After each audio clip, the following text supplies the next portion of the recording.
Él nunca fue violento hasta que se quedó sin trabajo. Ahí vinieron las salidas, las amanecidas, los gritos y malos tratos. Aguanté y callé porque no sabía cómo salir de ese infierno. Me llamo Elena y si algo aprendí en carne viva, es que el amor no siempre grita para avisarte que va a doler. A veces llega suave, como una brisa tibia que acaricia, que envuelve, y solo cuando ya estás envuelta del todo, empieza a asfixiar. Esta historia no empieza con gritos ni golpes. Empieza con sonrisas. Con esas ganas que uno tiene de volver a creer en alguien después de muchas decepciones. Yo venía de una relación fallida, una donde nunca me sentí valorada, y cuando conocí a Marco, lo vi como una oportunidad de empezar desde cero. Marco era electricista. Nada de trajes ni oficinas, ni promesas vacías. Laburaba duro, llegaba con las manos sucias y el cansancio en la espalda, pero con una sonrisa lista para mí. Nos conocimos por casualidad, en una reparación que fue a hacer al taller donde yo trabajaba como recepcionista. Desde el primer día, hubo química, pero no de esa que abruma o confunde, sino de esa que te hace sentir en casa. Me habló con respeto, me miró a los ojos, me hizo reír. Y a mí, que ya venía media apagada por dentro, me devolvió una chispa que no sentía hace años. Salimos por meses antes de formalizar algo. Me gustaba eso, su paciencia, su respeto por mis tiempos, su forma de darme mi lugar. No era perfecto, claro, pero nadie lo es. Y al lado suyo me sentía segura. Compartíamos gustos simples, una cerveza fría un viernes por la noche, una caminata sin apuro un domingo, películas viejas en la tele con una manta compartida. No había lujos, pero sí mucha calidez. Nos reíamos, nos apoyábamos, hablábamos de todo. Y eso en mi experiencia valía oro. Cuando llevábamos un año juntos, me propuso que nos fuéramos a vivir juntos. Yo dudé, porque la convivencia no es algo que tome a la ligera. Pero después de pensarlo mucho, dije que sí. No porque creyera que todo sería perfecto, sino porque sentía que estábamos listos para enfrentar lo que viniera. Así que alquilamos un departamento pequeño, en las afueras, donde él pudiera estar cerca de sus trabajos, y yo pudiera seguir yendo al taller sin tanto viaje. Los primeros meses fueron lindos. Aprender a convivir fue un desafío, claro, pero uno que enfrentamos con ganas. Discutíamos por cosas mínimas, la tapa del inodoro, los platos sucios, el ventilador prendido toda la noche. Pero después nos reíamos. Él me abrazaba por la espalda cuando cocinaba, y yo le dejaba mensajitos en el bolsillo de la campera. Cosas simples, que hacen la vida más llevadera. No teníamos mucho, pero nos teníamos a nosotros. O al menos eso creía yo. Marco tenía una ética de trabajo admirable. Aceptaba los laburos más pesados, llegaba a casa exhausto, pero jamás me hizo sentir que yo no aportaba lo suficiente. Es más, me valoraba. Me decía cosas como me haces la vida más liviana o nunca pensé que iba a encontrar una mina como tú. Yo me lo creía. Porque en ese momento, él también era alguien que me hacía sentir valiosa. No perfecta, pero sí importante. Y eso en mi vida era nuevo. El primer cambio fue sutil. Una noche llegó más callado que de costumbre. No quiso comer. Se metió a la cama sin decir nada. Pensé que estaría cansado y no insistí. Al día siguiente lo noté tenso, irritable.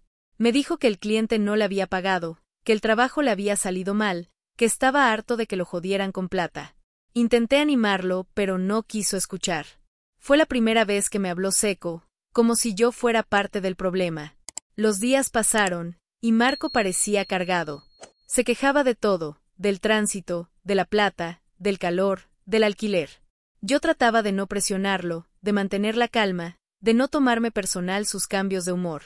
Pensé que sería una mala racha. A todos nos pasa. El laburo de él no era fácil, pero lo que no sabía era que, en silencio, ya estaba arrastrando una bronca que no tenía que ver conmigo, pero que iba a pagar yo. Una tarde cuando volví del trabajo, lo encontré sentado, con la mirada perdida. Me dijo que lo habían echado, que la empresa para la que hacía trabajos tercerizados cerró un contrato y se quedaron sin tareas para él. Fue un baldazo de agua fría. Se levantó sin decir nada y se encerró en la pieza. No comió. No quiso hablar. Esa noche dormimos espalda con espalda. Los días siguientes fueron una nube espesa. Él estaba irritable, frustrado, apagado. Yo trataba de ayudar. Busqué trabajos online para él, le armé un currículum, le ofrecí prestarle mi notebook para que mande mails. Pero cada vez que intentaba acercarme, me respondía mal. Me decía que le estaba tratando como inútil, que si no podía encontrar trabajo era porque el país era una mierda, no porque él no valía. Yo trataba de no contestar porque entendía su enojo. Pero su enojo empezó a volverse una costumbre. Se levantaba tarde, tomaba cerveza al mediodía, miraba televisión en silencio. Dejé de hablarle de trabajo. Empecé a caminar con cuidado, como si cualquier cosa que dijera fuera una chispa capaz de encender una mecha. Una noche le pregunté si quería que hiciéramos una comida especial, para levantar un poco el ánimo. Me respondió que si tenía tiempo para pensar boludeces, mejor que me buscara otro tipo. Ahí supe que algo había cambiado. No fue un grito, no fue un golpe, pero fue una puñalada al alma.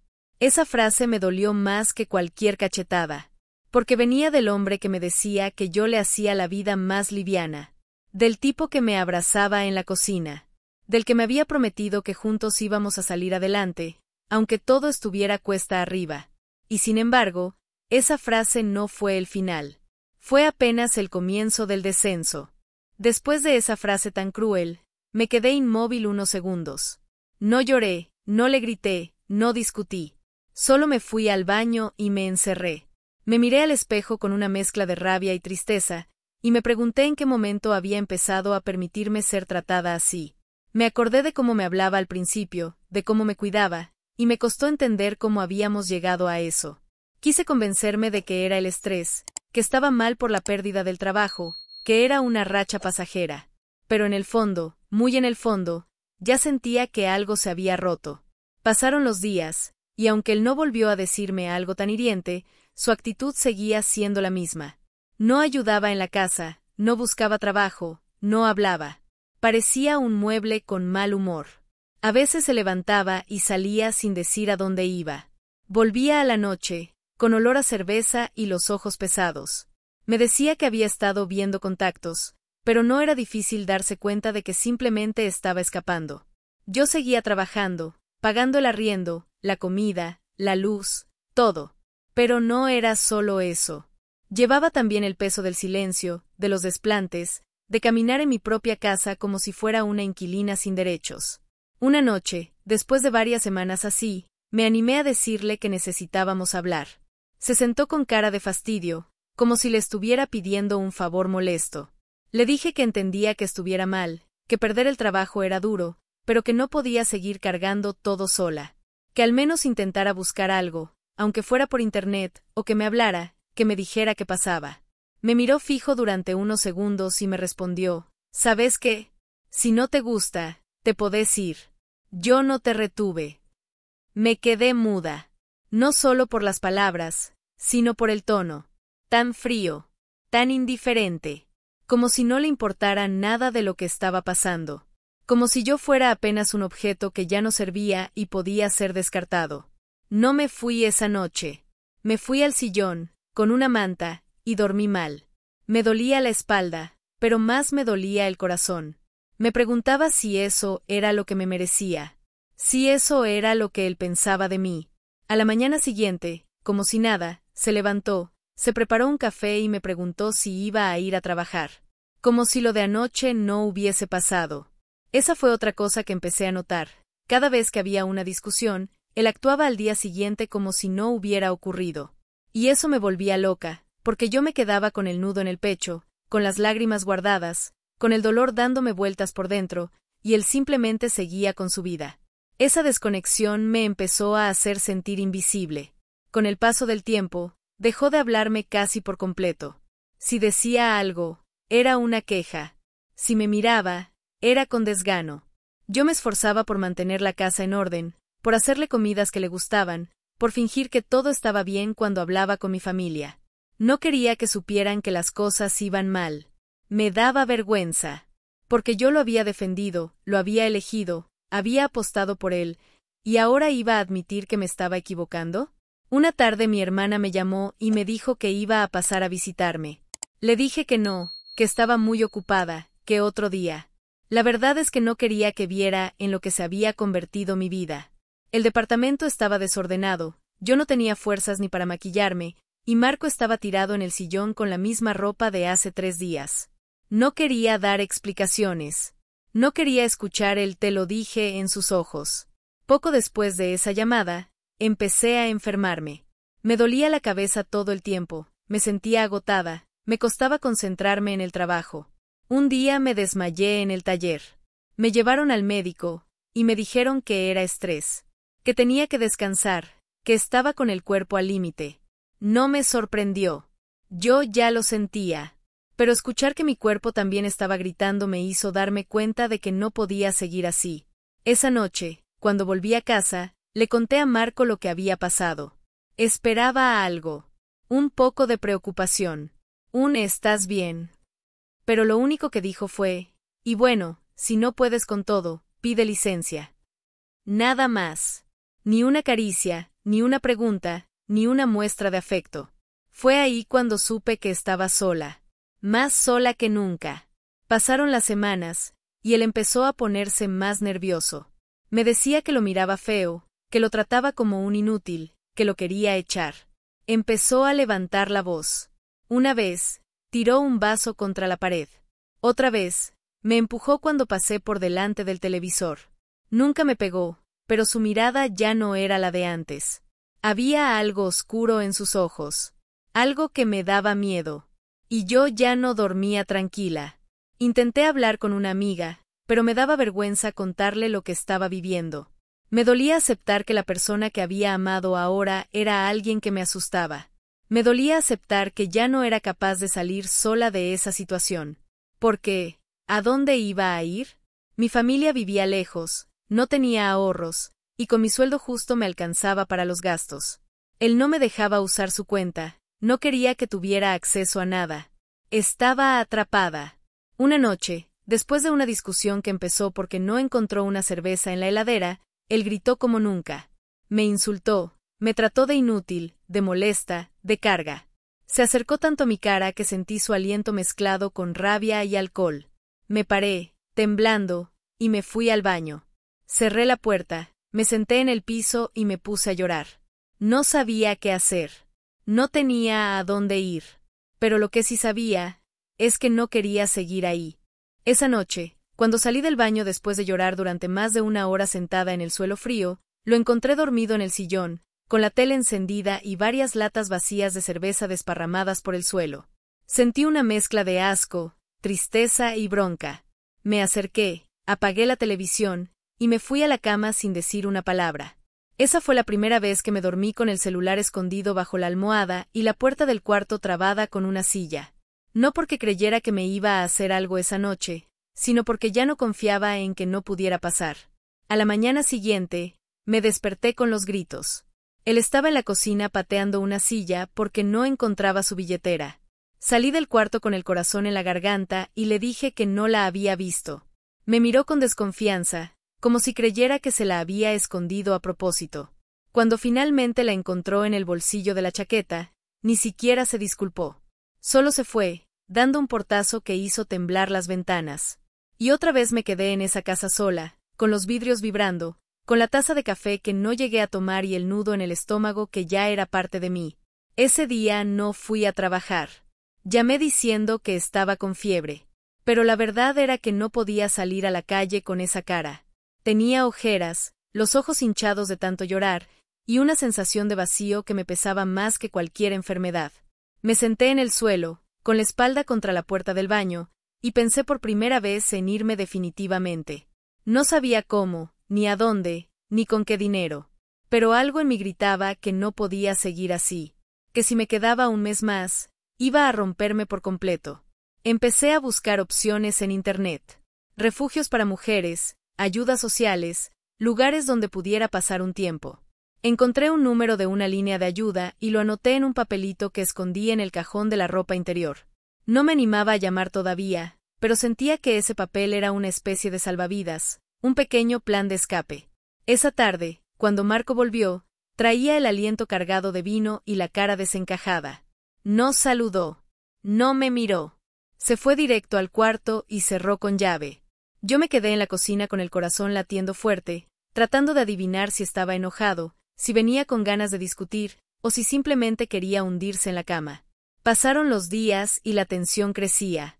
Ya no se trataba solo del trato frío o de los desplantes. Había momentos en que me hablaba entre dientes, con frases cargadas de desprecio. Una vez, cuando me serví un plato de arroz y pollo, me dijo que me estaba poniendo gorda, que después no me quejara si él no me tocaba más. Me atraganté con el bocado, y me costó tragar, no por la comida, sino por la humillación. Esa noche no comí más. Me fui al baño y vomité lo poco que tenía en el estómago. Sentí que me apagaba, lentamente, sin que nadie lo notara. Un viernes por la noche, ocurrió algo que marcó un antes y un después. Yo había llegado temprano del trabajo, con intenciones de tomar una ducha, cocinar algo simple y descansar. Pero cuando encontré a Marco con un amigo, tomando, fumando y hablando en voz alta. Habían vaciado media botella de ron y la música sonaba fuerte. Les pedí, con respeto, que bajaran un poco el volumen, porque tenía que levantarme temprano al día siguiente. Marco me miró, se rió con su amigo y me dijo: «Esta cree que vive en un convento. Si quieres paz, vuelve con tu mamá». Me quedé paralizada. El amigo se rió, y Marco ni siquiera disimuló. Me hizo sentir chiquita, fuera de lugar en mi propio hogar. Me encerré en el cuarto, llorando otra vez. Pero esta vez no lloraba sola. Esta vez lloraba con furia. Con ganas de gritarle que yo pagaba la renta, que yo mantenía esa casa, que mientras él se quejaba y se hacía la víctima, yo me rompía el lomo cada día para que no nos faltara nada. Pero no lo hice. Me quedé en silencio. Porque ya conocía esa mirada, esa forma de reírse, y sabía que si la enfrentaba, la cosa podía terminar mal. Esa noche no dormí. Escuché risas, botellas que se caían, pasos tambaleantes. A las 3 de la madrugada, el amigo se fue y Marco entró al cuarto a oscuras. Se tiró en la cama, con olor a alcohol, y me dijo en voz baja: «Tú antes eras divertida, ¿te acuerdas?».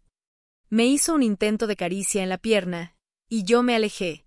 Me dijo: «Bueno, entonces no te quejes y busco diversión afuera». Me di vuelta, me tapé hasta la cabeza y me quedé así, quieta, deseando no existir. Esa frase me atravesó el alma.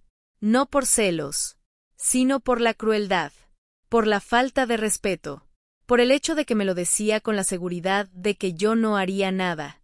Al día siguiente, me levanté decidida a irme. Empecé a guardar algunas cosas en una mochila vieja, ropa interior, una muda de jeans y poleras, mis documentos. Pero me detuve. No tenía a dónde ir. No podía pagar un arriendo sola. Las piezas disponibles en Internet eran caras, o estaban muy lejos del trabajo. Y no quería volver con mi familia. No después de haber defendido tanto a Marco. No después de haberles dicho que él era el amor de mi vida. Volví a esconder la mochila debajo de la cama. Y me sentí una cobarde. Me odié por no tener el valor de huir. Por haberme metido en ese pozo sin salida. Por haberme alejado de todos por él. Me di cuenta de que estaba viviendo al día, como una sombra, sin fuerza, sin alegría. Iba a trabajar como un autómata, fingía sonrisas, respondía mensajes con monosílabos. Nadie sabía lo que estaba pasando. Nadie sospechaba que cada noche era una batalla entre el miedo, la culpa y la desesperanza. Una tarde, en el taller donde trabajaba me temblaron tanto las manos que la jefa me preguntó si estaba bien.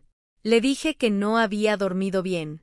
Ella me miró con compasión y me dijo: «Si necesitas hablar, acá estoy». Pero no hablé, porque sentía que si empezaba a contar todo, me iba a quebrar. Y no quería romperme frente a nadie más. Ya bastante rota estaba por dentro. Un domingo Marco se levantó y me dijo que iba a salir a respirar un poco. Volvió 8 horas después, borracho, sucio, con los ojos vidriosos. Me reclamó que no le había preparado comida.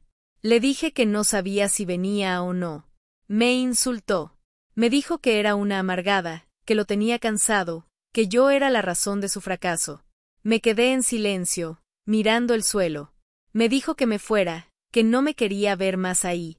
Pero al rato, se calmó y me pidió perdón. Lloró, me dijo que me amaba, que estaba perdido, que yo era lo único bueno que le quedaba. Me abrazó con desesperación.